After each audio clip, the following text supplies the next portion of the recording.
All right, let me tell you the story of John Wayne Mayberry. He's our PaintedAutoParts.com Motorhead of the Week. Well, back when he was 4 years old, JW's mom caught him with her nail polish. And he was using that red nail polish to change the color of his Hot Wheels cars naturally. And his mom said, you know, I think cars are going to be in your future. Of course, mom was right. Now, JW took auto body and fender classes in Votech, and he honed his skills working in a body shop. And just a few years later, he moved to Florida. That's where he opened and ran his own body shop for 12 years. And JW was forced out of the business when he had a stroke back in 2009, but he never lost his passion and his love for cars. He started building his toolbox back up, and he's joined the early Ford V8 Club, for which he is the secretary and the paint and body man for the other club members as well, naturally.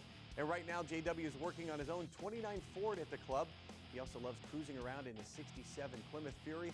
Let me tell you, that thing is a looker. So thank you, JW Mayberry, for being our PaintedAutoParts.com Motorhead of the Week. You can do it too. You can become the Motorhead of the Week. Just send us a note at motorheadgarage.tv. Tell us why you or someone you know should be Motorhead of the Week. Quite an honor.